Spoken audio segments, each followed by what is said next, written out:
Okay, good evening, everyone. Welcome to the CERJ information session for potential authors and people who potentially want to submit to CERJ this year. It's really nice to see all your names in a list down the side of my screen.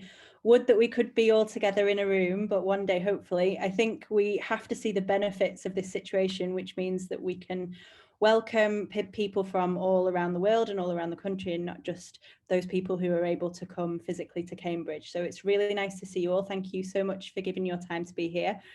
We'll get started in just a second, but before we do, just a couple of housekeeping things. I think you've probably noticed that you've all been muted as you've come in. Please try and make sure that you keep your mute on while the speakers are speaking. At the end, there'll be an opportunity for questions. If you would like to turn your cameras on then and we can see your lovely faces, that would be great. Obviously, if you would prefer to keep them off, that's fine as well. We've got the chat open, so any questions that do come up as we go through the session, anything that you think of that we've not answered or we've not clarified, please use the chat and we will look at those at the end. So let's get started just with a quick overview of what we're going to cover tonight. So our main aim is to try and give a bit of an overview of the process of writing for CERJ and the process of publishing for CERJ, specifically for those people who maybe haven't gone through the process of publishing their work before. So we'll start with a little bit of an introduction to the team and to our wonderful guest speaker, Emily. Then we will give you a little bit of an overview of basically what CERJ is, what we stand for, what we hope to achieve, and how we go about putting out our journal every year. We're really grateful for the questions that you've sent in via the form, so we'll deal with those first. And then at the end, there'll be an opportunity for you to ask us any questions that you think we haven't covered. So a little introduction to our team. We're really grateful to our faculty advisors, Professor Susan Robertson and Lewis Major as well, who kind of guide our work in CERJ.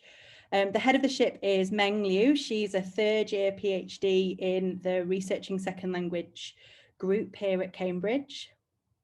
Hello, everyone. Nice to see you all.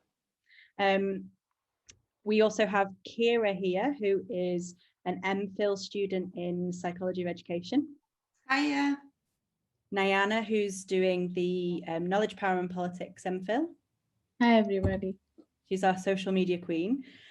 We have Ioannis, who is an MPhil in Psychology and Education. He is the events manager and he's brought us all together this evening. Hello, everyone. And before I hand over to Ioannis, I'm Maggie and I'm doing the MPhil in Research and Second Language Education. By taking this opportunity, I also would like to bid you all a gracious welcome to our event, and I hope that you really enjoy this event that we have put forward. I would like to introduce our guest speaker, who is Emily Ruston, and she is a PhD candidate at the Faculty of Education at the University of Cambridge. And I should mention that she received the last year the Editorial Board and Readership Award. Please, Emily, would you like to share a few things about your research background as well as your paper that was published in the previous volume of CERJ? Yeah, of course, thank you. So, I currently am doing my PhD part-time at the faculty, and I'm looking specifically at sort of inclusion and supporting students with disabilities, with special educational needs.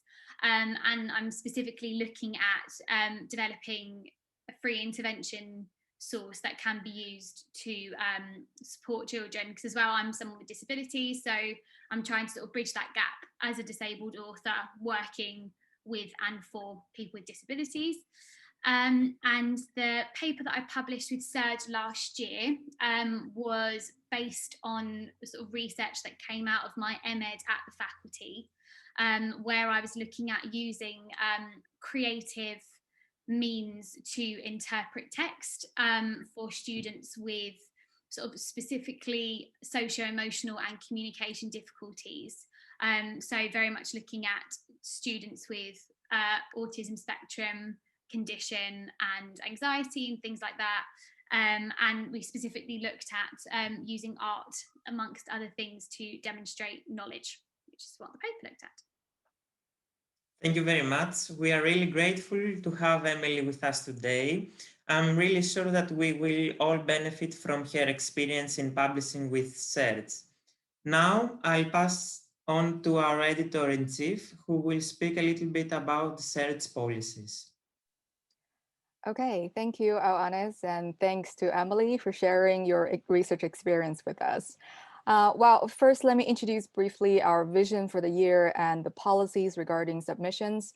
Well, as you may already know, CERJ is a graduate school journal attached to the Faculty of Education at Cambridge, and we're an open access journal currently indexed on DOSH.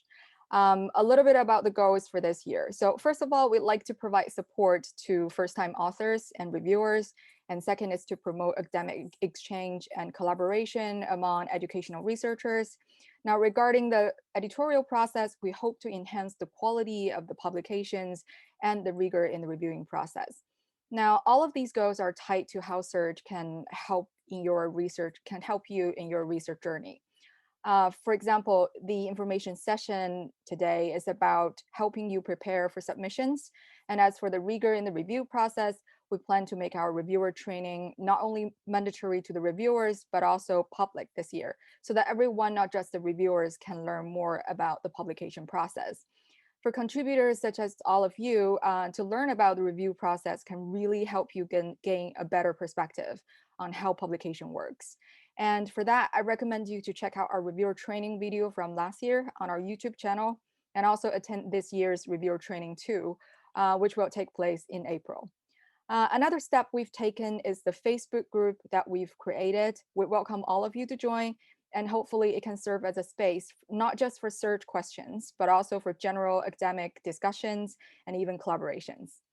Lastly, as CERJ is open access, you really enjoy a lot of freedom and flexibility with the promotion of your work to the wider public, which is really helpful when it comes to increasing the impact of your research. Okay, moving on to the specifics. Many of you may have seen this in our call for submissions email, so I won't go into details. We accept research from all education-related areas and from authors from universities around the world, not just Cambridge. Now, I understand different people are considering different types of papers, so I won't go through each one of them, one by one. If you have specific questions, please bring them up during our live discussions later. But I do want to emphasize that please check our website before you write the manuscript. There are specific guidelines for each type of papers that you can refer to. Now, moving on to the timeline. Well, hopefully this can give you a better idea of the entire editorial process from submission to publication. Before the first round of review, there is a pre-selection stage. So please use our template and comply with CERJ specific requirements. For instance, starting from this year on, we start using APA 7 style. And each of the review and revision stage will take about 3 weeks. And in between, there will be 1 or 2 weeks of email communications between the editorial team and the authors or the reviewers. In total, the process should span across about 4 months, or at least 4 months. And usually the release date is somewhere in October or November of the year. Okay, so that's all about the overview. And now let me hand over to my colleague Kira for the Q&A session. All right, thanks, Man. Hi everyone. So we're just gonna start going through some questions that were submitted via the form, and we've kind of clustered together questions that were vaguely similar or that fit in with a certain theme. And so I think the first slide, Emily, if you want to help me out with some of these questions, just relates to preparing a manuscript for CERJ. So Emily, I don't know if you've got any advice regarding how you prepared your manuscript for CERJ, and any advice that you might give to our audience who are interested in preparing a manuscript. So again, with mine, because I was sort of working off of work I'd already done, but obviously my MEd was a huge piece of work. So I think the way I started it was really good to help me be a bit more of a reflective researcher, because I actually looked through everything I created and I was like, right, what is the most interesting thing that I have here? And that's sort of how I started to prepare it. And then really from there, I sort of cut down. And again, it was almost kind of like trying to be as concise as possible with what you're talking about. And that's sort of how I started. And again, to be completely honest, the way my manuscript started to the way it ended was vastly different. But again, that's what's really useful about it, because you have that space to do it. And I actually kept my first manuscript, and I kind of had them side by side when they were finished. So that was like something I'd really, implore people to do, is just start and be concise, but also be aware that what you submit, it's going to evolve. It's like any piece of work. You're not submitting the finished article. And actually, if you think you're submitting the finished article, it probably shows that it's probably quite a lot of work to do on it. Well, that was certainly in my case anyway. And did you think that what did you find was most beneficial from the publication process? It was just really useful to get a flavour for what it was, because I'd published something beforehand. Before I'd done CERJ, I'd done something about 2 years before in a different journal. But obviously all journals are different. And what I really liked about publishing it with CERJ is the kind of space that you had to be a bit more experimental with what you were doing and sort of push what you were doing. And the first round of reviews, I think it's good because it pushes you on, because, when I got my first round of reviews back, there was a lot that I needed to look at, and it wasn't content-based at all. It was really just useful things that you think, I've been so immersed in this, I've completely missed it. And we all do that with our research. When you know it so well, you think that everybody knows it as well as you do. And it's so useful to go, actually, yeah, this makes this is nonsense if you were not doing what I was doing. So that was really useful. And I think it was also really useful, it was so structured how everything was done. So getting the feedback was so structured. And last year, basically, we got our feedback and then we had to write down specifically how we responded to it. So that really helped with criticality, because there were some things where I was like, right, see this paragraph restructured, with this. And then there were other comments where I was like, do you know what, I'm going to fight my corner on this. I don't want to change that because of this XYZ reason. And in the next set of reviews, you again get this nice dialogue and people are like, actually, yeah, we didn't think of that. That is something that that we don't. So it was almost a bit like a conversation. And now it's a piece of work that I'm sort of really, really proud of, that when I am sort of giving other proposals and other things like that, I can send it forward, and it's been really great. It's got me into a lot of other doors of doing other conferences.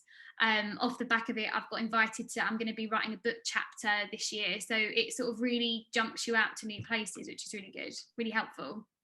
Yeah, that's awesome, because that's definitely part of, our vision, is that it's going to be a real stepping stone for early career researchers and just to familiarise themselves with the process. So thank you so much. That's really helpful. So if we just move on to the next slide. So who is eligible to submit?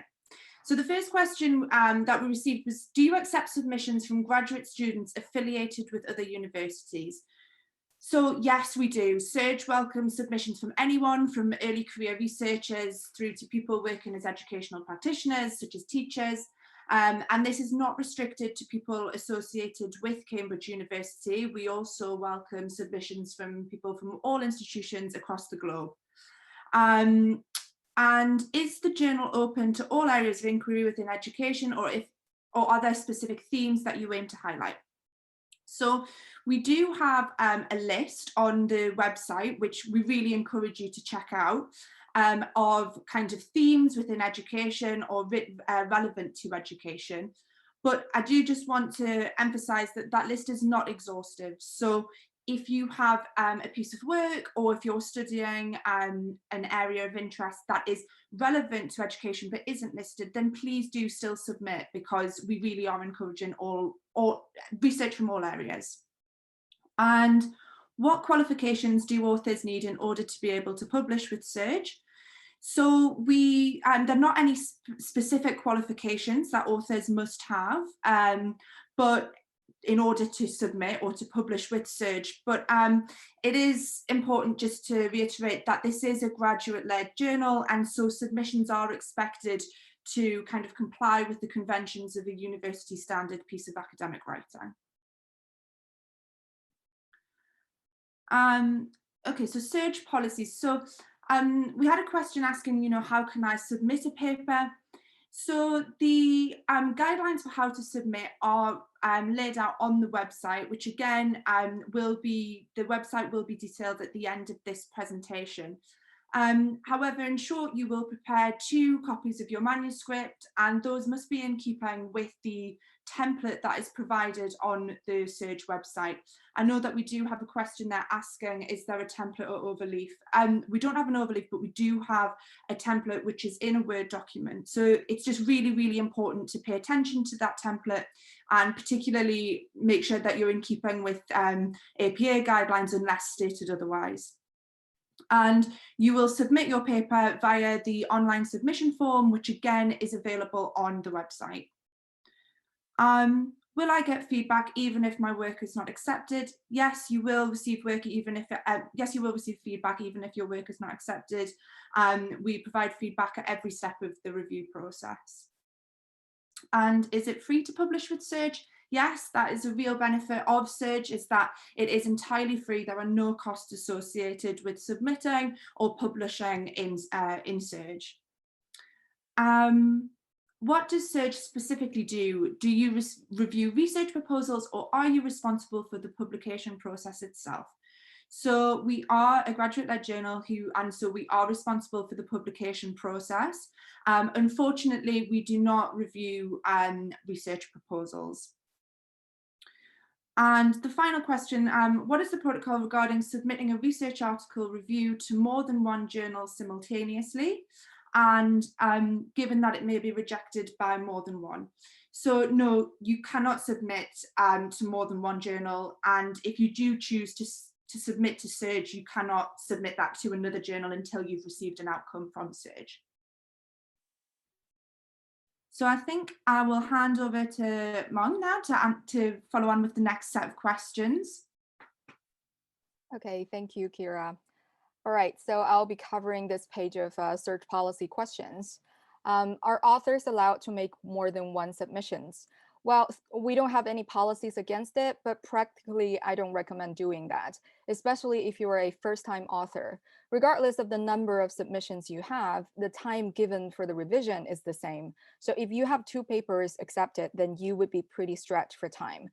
If this is about increasing the chance of acceptance, then my advice is to concentrate on just 1 submission, focusing on improving the quality of 1 paper and making sure that it complies with the journal requirements. And that should give you a better chance of success than working on 2 papers at the same time.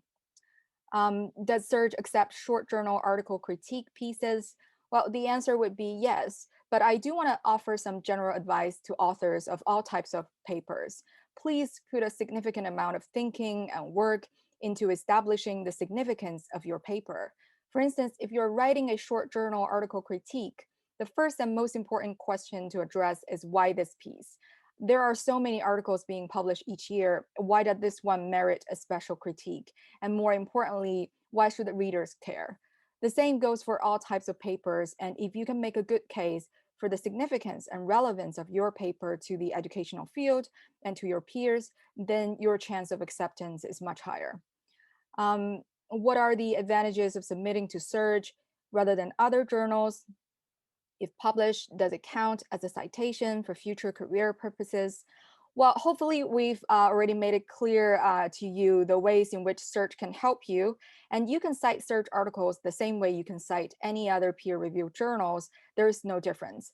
As for career purposes, I think the best person to consult with it would be your supervisor, as this differs from person to person.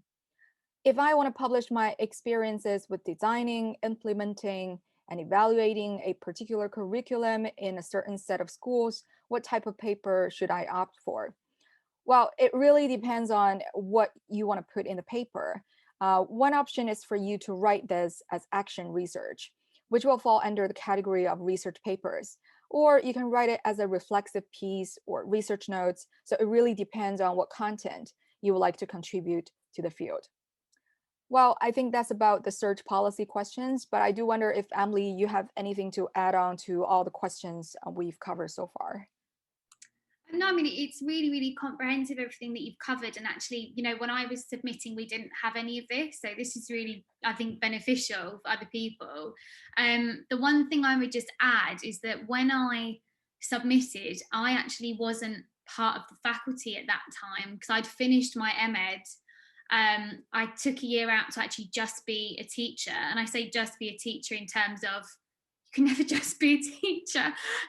But I wasn't even part of the faculty. I wasn't doing any kind of academic work at that time. So even if, you know, you are someone that is going to do a bit, has your kind of hands in lots of other things, that's what I think is really great about CERJ. It gives you an opportunity to put that forward, even if you aren't specifically knee deep in something at that time. And especially as you were saying about the action research, I think it's really, really interesting because a lot of other journals can be a bit iffy with certain bits of action research and they have to be presented in a certain way and whereas CERJ were kind of really behind having that included, and it wasn't just mine, there was lots of different versions of action research that were included. So yeah, no, I just think this is such a useful way for other people to learn about it. I wish I had it when I was doing it. Okay, thank you, Emily, for all your wonderful advice and sharing those experiences. Okay, I think now we can move on to the live Q&A session, and I'll hand over to Kira and Maggie. Yeah, so I was just checking the chat box there, and I've just seen that Wendy, you put a message in. I'm not sure if that was a question I'm not sure if that was before I touched on that question or not. It was just a little bit before. It was just before, okay. Yeah, I just preempted it. Sorry, you answered it. I should have shut up and listened, shouldn't I? Sorry. No problem. Thanks for your question, Wendy. So there's also a question from Roy asking Emily if he can read her article and if she'll put a link in the box. Yes, Roy, you can definitely read Emily's article. You can also read all of the past CERJ articles, the wonderful things that have been produced. They're on the CERJ website, and it's quite, I mean, the link will be at the end of the meeting, but also, I mean, just Google CERJ and you'll find it, that they're all posted there, open access. If you've got any more questions about the process of publishing or how to go about getting your manuscript ready or anything to put to Emily or to Meng, please feel free to add them into the chat box there. Can we chat, or do you want to type the question in, or do you want me to speak? Well, you're here now, so let's hear you. Thank you very much. In our master's in KPP, we're looking at post-colonial and colonialized education. I wonder where the idea of doing multilingual articles, so we get it in the original voice and look of some of the students who may prefer to write in a letter other than their second language of English, because I think there's quite an important statement to make about writing in the original narrative of the author. Because whilst we may not be able to read it, it does state that this is important from an ethnic point of view, that we value the language of others. And I just wonder what your thoughts were on that. Yeah, absolutely. Meng, can I pass over to you? Will you take that one? Well, I'm not really sure. So your question is about what do you want me to comment on the multilingual practice of CERJ, or? Well, if someone's submitting an article and it gets accepted, can they write it in their first language rather than just the colonialized language of a dominant culture? Yeah. So if you've read the last volume, you can see that we promote multilingualism because we want to embrace all different ways of knowing and languages, etc. So what we did was to have the authors the original writing and abstract in English, but also we provide different versions of abstract in different languages, in Arabic, etc. And as for what you are suggesting, I would still consider, because English, regardless of its history, is now still the lingua franca in academia. So if you want to sort of increase the impact of the research, I would still recommend you do some translation to put it into English so that you can reach the widest audience. But of course, at the same time, we welcome, using the indigenous language, because that's sort of where, the originality and where you can maintain the connotation of the meaning, etc. Thank you. Yeah, just to add to that, I think it's becoming an increasingly interesting question about replicating research participants' native language in a piece of academic writing that may well predominantly be written in English. And there's some interesting writing out there about how you can do that and how you can retain perhaps non-English contributions while still making that available to kind of a wider academic audience through translation. One of the policies that we've got at CERJ, because we're interested in ways of knowing and ways of sharing information and academic kind of knowledge and things like that, is that and you'll be able to see this on the YouTube if you're interested to take a look, that each of the accepted papers from last year was turned into a summary video. So what that kind of does is widens access a little bit to those people who are perhaps not going to engage with an academic journal, but still are interested in knowing about the things that we have to say as a community. So Olivia, I think you have a question. Do you want to unmute yourself and ask away? Yeah, hello. I'm currently in Dubai actually, so it's super, trying to like keep my eyes open. I finished my MPhil. I was also on the second language education strand.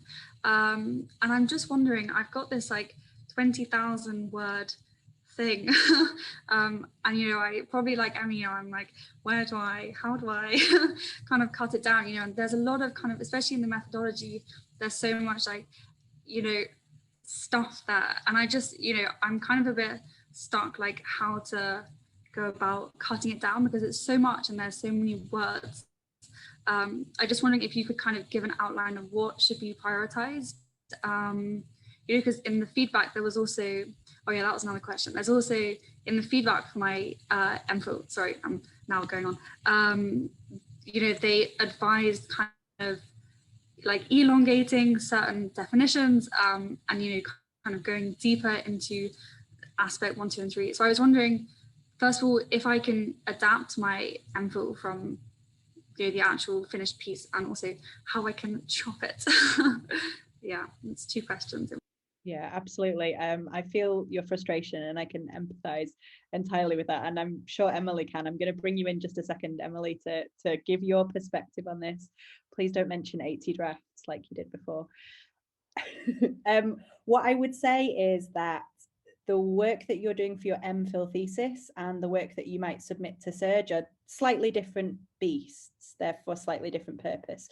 And when you're cutting your thesis, which you will have to do, like it is a process of taking things out, you have got to think about what new paper you want to create from what you decide to keep. So whereas perhaps a really detailed methodological section in a thesis is really appropriate, is that what you want to spend your words on? Is that what you want to focus on in your CERJ submission, or is this something different that you're going to say with your paper that you want to publish?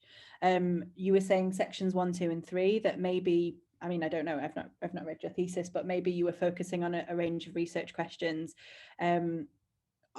Would it be appropriate to maybe make your submission about one of those areas, or maybe do you want to cut one of your themes? So yeah, it's got to be cohesive and it's got to stick together, but obviously thinking about what you take out is more about thinking about what you leave. Does that make sense? Emily, help me out. No, honestly, Maggie, that was like precisely and exactly, I think, the best way to approach it. And that is what I did. I had, in my MEd, I had 3 research questions. I even cut down to a third of one research question. So one of my research questions literally was, which creative art form is the most effective in demonstrating knowledge for children with communication needs? I just cut it down to, here's what art did, because I did art, drama and music. So I just cut it down to art. And again, I am someone that has to reread and rewrite things a lot, just because that's the nature of how I write. But you will just realise, and I probably shouldn't say this in a room of academics, but you will realise there's a lot of stuff that you have to submit in your methodology. You're never going to say that again. There are certain words in there that you have to have in there, but if you were going to read it back, you'd be like, no one cares about my ontological perspective right now. But there's a teacher talking. So just think about what is the interesting stuff and what is the stuff that other people are going to really care about. And I think the feedback I got on mine is because, for instance, my MEd generated so much image data, like so much creative art, and I kept that in. I was like, I'm going to sacrifice 5,000 odd words for my methodology, because actually this picture that has been drawn says more than those 5,000 words did.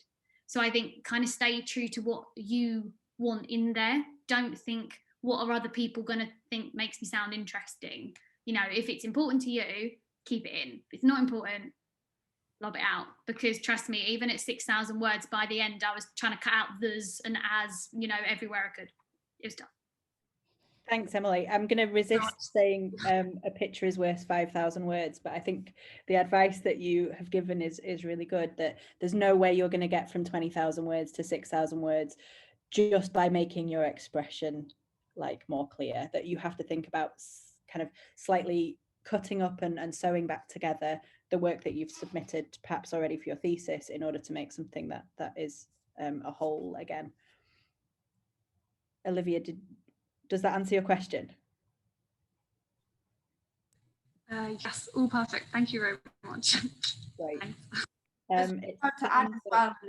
was just about to add as well, Olivia, that there is the template on the website, and there's also kind of the guidelines in anything that's necessary to include and not necessary to include. You can kind of use that if you really need some inspiration as well, just to kind of, you know, look and think, you know, my methodology might be, you know, 3,000 words long. How did this person, what did this person include for it to be 500 words? You know, you can just use it, if that might serve as a little bit of inspiration for you. Okay, I'll get that up too. Great. One more question from Genevieve. Is the 6,000 words including everything, including references, etc.? Men, can I put this one to you? Yep, I think he or she has just found the answer. We've put it on the website already, so it's excluding the abstract and references. So the main content should be 6,000 words. Fantastic. Okay, I'm just going to close my chat function for a second just to see if I can see somebody with their hand up while I scroll through here. If you have got any more questions, now is probably the best time because we're all here waiting to answer them. If not, obviously we are available afterwards by email, by social media. You'll get the links in just a second. If there's anything that you feel perhaps we haven't been clear about. I've just seen a hand up, but somebody's gone off my screen. Yes, that's me. Oh, may I proceed? Sorry, I joined a bit late. My name is Mukowe. I just completed my doctorate at the University of Bath a few months ago, and right. I feel like I have quite a lot to say about that whole experience and some of the work that came out of it. And I initially, when I saw the advert for this session, I was quite excited. But after going through your website, a lot of my questions were answered. There's only one part which I thought maybe I should inquire about, which is, you know, whether there are any specific research contexts that this particular community would be interested in looking at, or one could come with research that examined context from, you know, a small village that doesn't appear on Google Maps, as an example. So the issue of context, I thought might help guide the framing of some of the papers that I would wish to submit as well. Yeah, thank you. Really, really interesting question. And I think perhaps my answer will tell you that it's quite the opposite from perhaps your assumptions, that if you maybe think that a tiny village on the map that's not on the map somewhere might make us reluctant to publish your work. I'd say it's quite the opposite, that we're really interested in diversity of context, in diversity of voices, in diversity of ways of knowing, ways of writing. So perhaps, you know, it wouldn't make us more reluctant to publish, but we'd be specifically interested in that particular context and that particular perspective. Just like we'd be interested in hearing from a real diversity of writers, master's students, PhDs, early career researchers, teachers, people working from NGOs. Variety of voices, I think, is our overarching theme. Definitely a fundamental part of our vision this year was to really encourage like diversity and to really encourage people submitting work from all different fields relevant to education and from different contexts. So yeah, I couldn't agree more, Maggie. Great. I think there's another question from Roy. You have your hand up. It's more how can we support that? So I like the points that have been made. To what degree can we as a community around CERJ raise your profile in either digitally? This is probably a question for Nyana, who's the gifted and talented social media guru. Is there anything that we can do to raise a profile, and if so, in which direction? And I refer just also to the point just made, because we may have networks in smaller groups which you may want to have access to, not necessarily large ones. I'm just interested how we can help you. Yeah, absolutely. Nyana's going to talk about that perhaps at slightly more length in just a second. But join our community group, follow us on Twitter, retweet us. There's kind of stuff going on social media, and we would absolutely appreciate your support in that. Nyana's going to give a little bit more detail, and she's going to show you the handles and the links in just a second. Any final questions that I can pass on to one of my team members? If not, I'm going to hand over to Nyana, the social media queen. I was just about to say, Rebecca. Sorry. Oh, sorry, I couldn't get the hand up in time there. Just it's Stephen there, sorry. And apologies, I was also late. I was on another session elsewhere. Can I just ask a question which you may not wish to answer, which is, of the submissions that are received, how many get rejected, and thereby how many get accepted roughly? It's just in terms of hit rate for potential success, because if people are following the guidance, are coming up with something which is interesting, obviously from a diversity perspective, and is contributive, how many get through versus don't? I'm going to hand you over to Meng, not least because she's in charge and therefore she gets to handle questions like that, but also because I don't know the answer. Okay, thank you for that question, and we are happy to answer. So if you want the stats from last year, I think it was around 50%, just for your reference. But I do want to emphasize that we don't aim for a specific number of rate of rejection. That's not something we do. But what we do want to do is to maintain a consistent quality of publications in one volume. So that's what we're going to focus on. So of course we're happy to receive more and more, high quality papers, as long as they're, of a uniform quality. So. That's great. That's really helpful. Thank you. Yeah. So I was just going to make sure that Rebecca, I know you had to said you had to zip away from your computer, but was your question answered? She's there. I'm not sure if she's there. Yeah. So Maggie, do you want to hand over? Yeah, I can do. Nyana. Thanks, Maggie and everybody. So to just close out today, I'll talk about the small community Facebook group that we've set up. So you can join this group, and I'll put the link in the chat right after I finish. You can use this group to keep in touch with us, keep in contact with us, ask us your questions, anything else you might have to say or ask us during the process of you writing your manuscript. You can also use it to get in touch with other potential authors and maybe even collaborate with them and things. And we, on the next slide, we also have our social media handles, which you can use to keep in touch with us, share our updates and announcements, and all of our information and calls. We always do share it on our social media pages on the date that it does go out on the email to everybody on our list. So Roy, to answer your question, if you can leverage your network to share our work and our announcements, then just sharing and following our handles is probably the way to go. And thanks everybody for joining us today. I hope that all of you found today useful and are looking forward to submitting your manuscript to us. And I'll quickly just hand it over to Meng so that we can close out. Yeah, I would just say a massive thank you to everyone here again, and hopefully that we've answered your questions. And if you just have anything that you thought of during your process of preparation, feel free to drop us an email asking us. We're just here to support you.